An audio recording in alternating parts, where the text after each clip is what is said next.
web nous transforme. Il fait de nous des données, du code. Il s'approprie notre identité. Il stocke nos vies dans des nuages. Mais ces nuages prennent racine dans nos machines, dans le chaos des données. Mais avec les bons outils, on peut y trouver tout ce qu'on y cherche.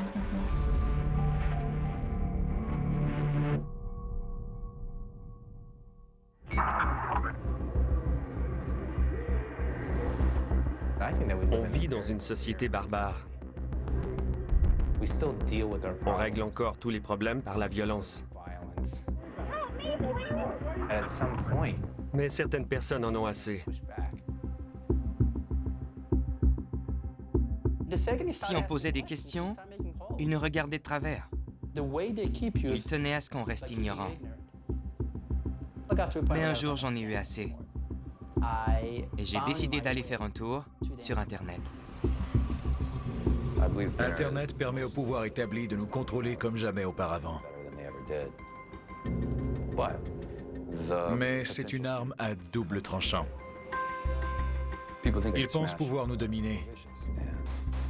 Mais on est prêt à se battre. C'est tellement satisfaisant. Vous cherchez la révolution? Connectez-vous. En ligne, les dissidents, perturbateurs et fauteurs de troubles s'en prennent au statu quo à grands coups de clavier. Le pouvoir est téléchargé par le peuple. Mais qui s'en prend à celui de l'autorité risque gros. Qui lutte pour la liberté risque de trouver le chaos.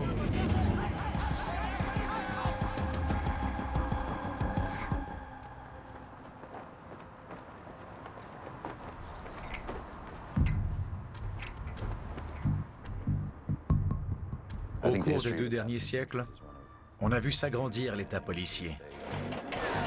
Il a ses institutions qui pillent les richesses du peuple.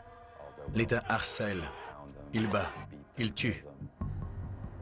Il veut nous écraser, alors on doit se défendre.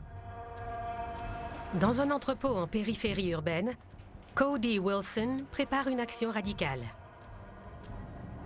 Je suis contre l'État. Je suis un anarchiste. Je ne crois pas aux grandes institutions et entreprises, ni aux règles de l'État policier. Ces organisations sont très vulnérables. Et elles bombent le torse, histoire de nous cacher leurs faiblesses. Il faut combattre le pouvoir. C'est un réseau entièrement négatif qui paralyse les idées nouvelles, les rêves et l'action créative. Mais on avait besoin d'armes. WikiLeaks for Guns. Des armes en code source ouvert, accessibles à tous. Il y a 2 ans, âgé de 25 ans, Cody a fabriqué le premier fusil fonctionnel en impression 3D dans son atelier. 16 bouts de plastique pour tirer de vraies balles. Il l'a baptisé le Libérateur. On a repris l'idée de l'impression 3D, mais on n'allait pas se contenter de gâteaux d'anniversaire et de prothèses pour les enfants handicapés. On fabrique des armes. On crée des conflits. On fera en sorte que le futur ne soit pas tel qu'il se l'imaginait. Au jour de l'an 2012, Antonio est chauffeur désigné et raccompagne un ami après une fête dans l'ouest d'Austin. Le réservoir était vide. J'ai donc dû m'arrêter dans une station-service. Il y avait une voiture de police dont les phares étaient allumés. Une femme se tenait à côté d'une sedan, en talons hauts et en robe de soirée. On a compris qu'elle était arrêtée pour conduite avec faculté affaiblie. La femme assise sur le siège passager était calme. Elle ne semblait pas causer de problème. Un autre policier est sorti de nulle part. Il s'est approché de cette femme et l'a tirée hors de la voiture.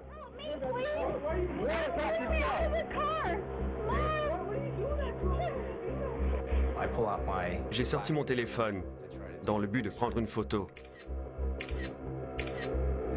Le policier m'a bousculé. Il m'a empoigné par le col, m'a fait tourner et m'a plaqué au sol. J'ai demandé pourquoi on m'arrêtait. Il m'a répondu que je lui avais fait entrave et craché au visage. Sur le coup, je ne réalisais pas ce qui m'arrivait.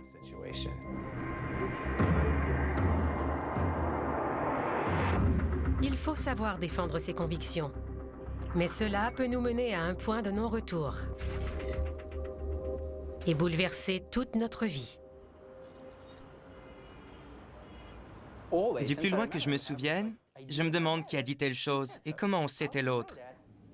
Je n'ai jamais adhéré à la foi aveugle. Peu importe ce qu'on en pense, ça ne fonctionnera pas pour moi. Il est né sous le nom d'Isroel Abraham Stein. À 23 ans et en deuxième année à l'université Columbia, il se nomme Abi. Mon père est de la 10e génération suivant le fondateur du mouvement hassidique. Mes deux grands-pères avaient leur propre synagogue. De façon implicite, la communauté s'attendait à ce que je devienne rabbin, en raison du parcours que j'avais suivi. Abi a grandi à Williamsburg, un quartier de Brooklyn connu pour sa jeune faune artistique. Mais aux côtés des hipsters se trouve une enclave pour les juifs hassidiques, où l'hébreu et le yiddish sont parlés dans la rue, où les habits évoquent l'Europe d'une autre époque, où l'on hait la modernité.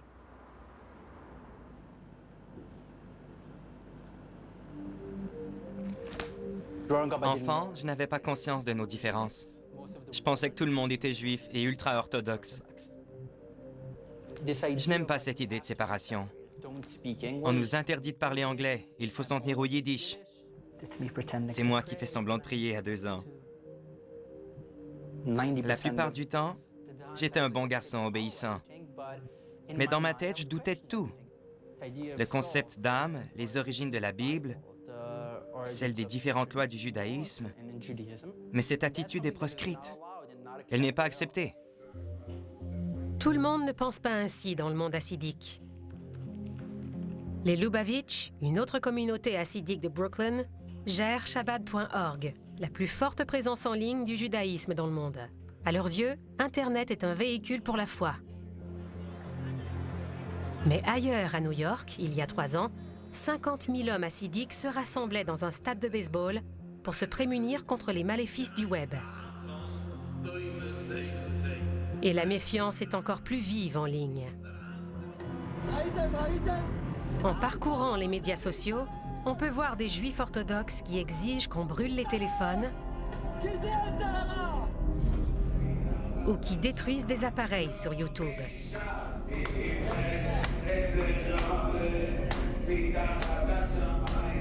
Et les programmeurs hassidiques ont conçu des filtres pour la pornographie et l'hérésie. C'est l'Internet cachère. Sur les médias sociaux et traditionnels, les allégations de brutalité policière font les manchettes. 1/3 des 1700 services de police du pays utilisent des caméras cachées lorsqu'ils interrogent les suspects. Les citoyens armés d'une caméra sont eux-mêmes filmés. Ces témoins ont filmé l'arrestation et la mort de Walter Scott, Eric Garner, Michael Brown et Freddie Gray. Ces vidéos ont déclenché des protestations massives et entraîné une augmentation de fréquence de 400% du mot-clic « Police Brutality ». Cop Watching est l'une des rares organisations qui rendent les policiers imputables. Ils doivent répondre de leurs gestes, car on documente leurs actions et on peut les diffuser. D'un certain point de vue, la caméra est un outil dangereux, aussi menaçant qu'une arme véritable. Le fusil est une immense source de pouvoir. C'est aussi un symbole qui peut servir n'importe quelle cause. Quand mes plans sont sortis, la Maison-Blanche a demandé au ministère de la Justice de nous arrêter. J'ai reçu une lettre disant que j'enfreignais la réglementation sur le trafic d'armes internationales. On menaçait de m'écraser comme un moustique. Mais j'ai un désir politique pour ce genre de confrontation. C'est un immense plaisir pour moi. Cody a retiré d'Internet les plans du Libérateur pour contre-attaquer avec une arme plus redoutable. La pince existe en plusieurs formats. On va en acheter d'autres pour remplacer celle-ci. Il a donc rassemblé une équipe d'ingénieurs et de programmeurs pour développer l'usine Fantôme.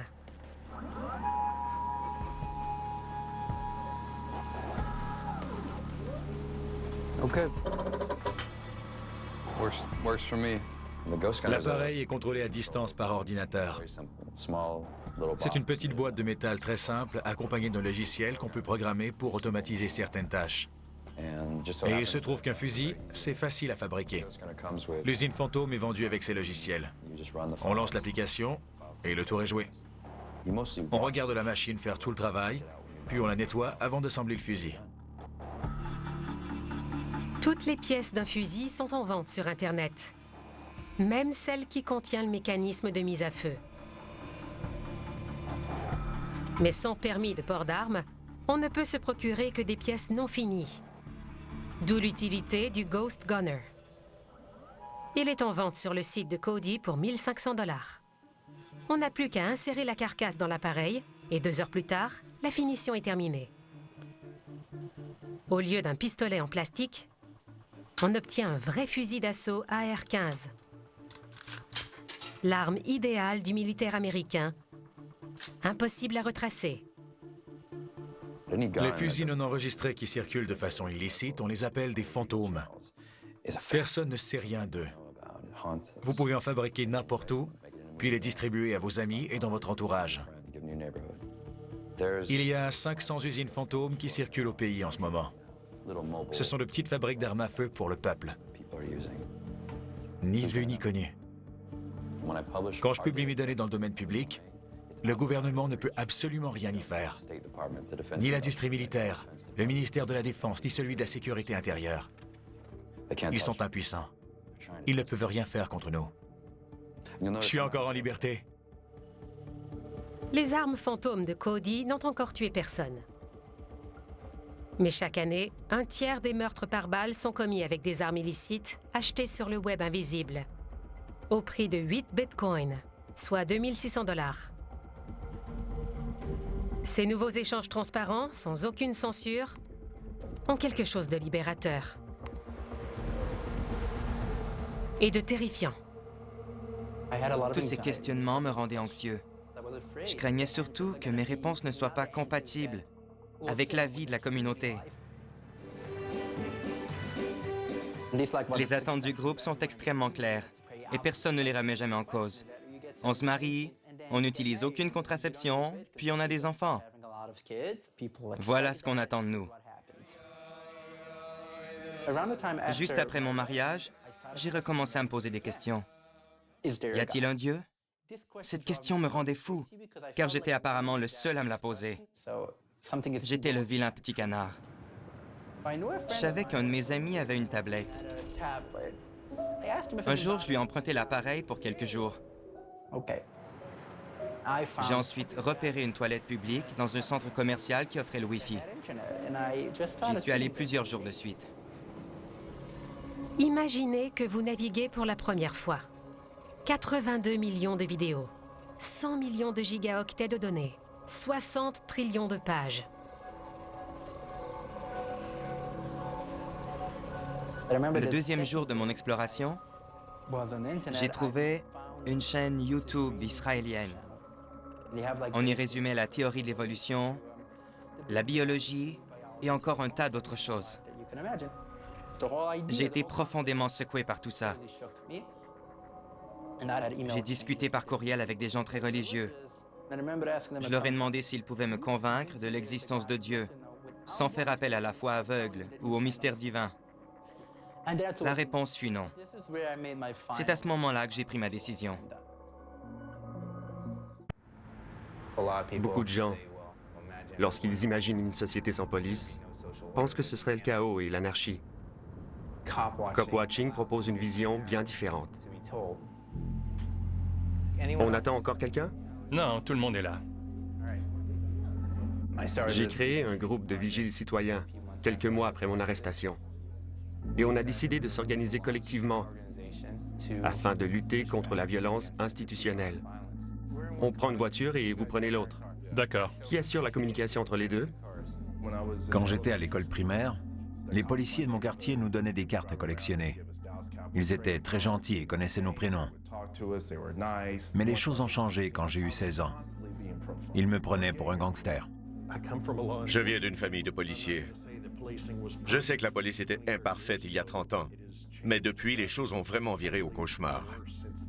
Ne vous faites pas arrêter. On n'a pas besoin de ça ce soir, OK?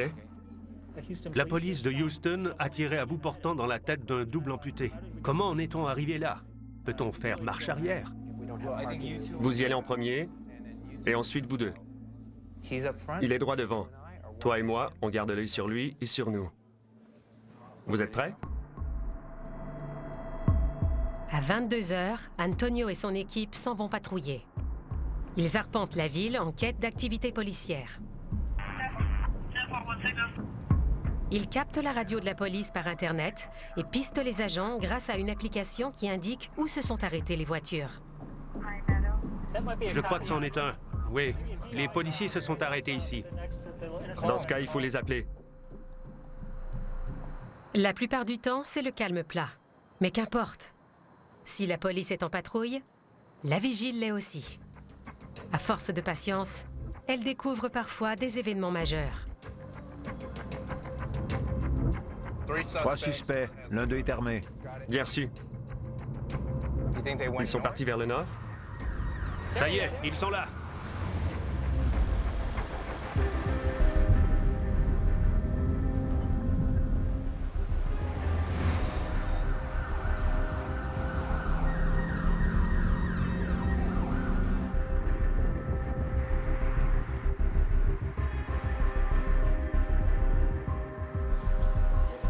Il y a 3 policiers de ce côté. Ici, moi, Joshua et Steve.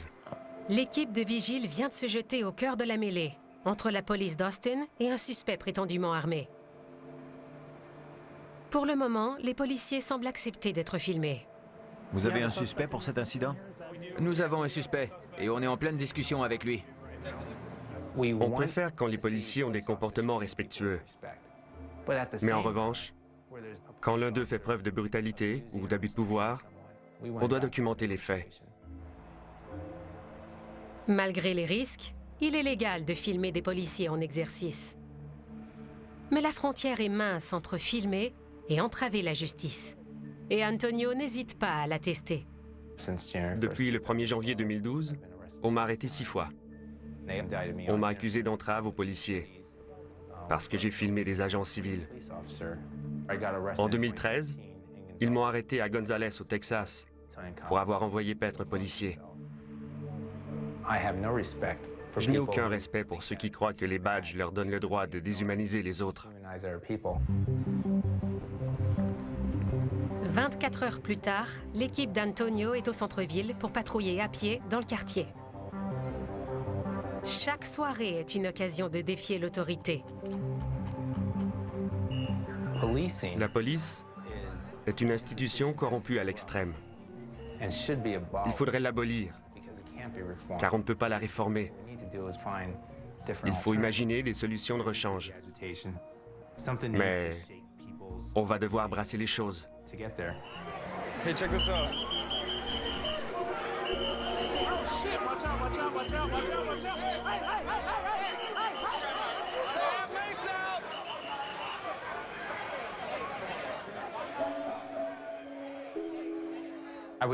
Je suis idéaliste quant à la société dont je rêve, mais je suis réaliste concernant mes attentes.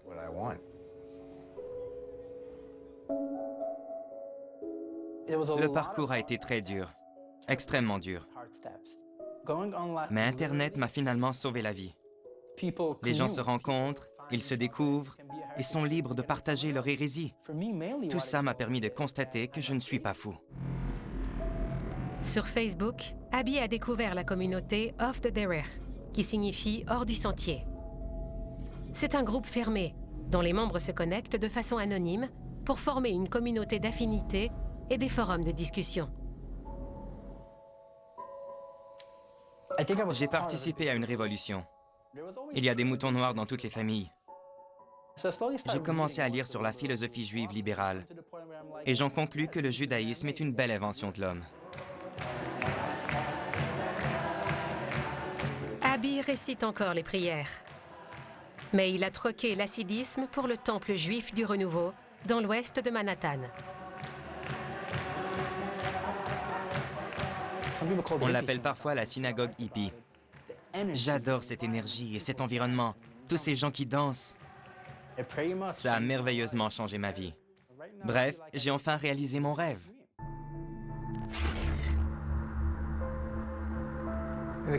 J'ai payé très cher pour les choix que j'ai faits depuis 3 ans et demi. J'ai perdu plein d'amis. Le 1er janvier 2012, si je n'avais pas défendu cette femme et confronté les policiers, j'aurais continué mon chemin sans histoire. Mais c'était une occasion en or de me tenir debout. Je l'ai saisie et j'en suis très heureux.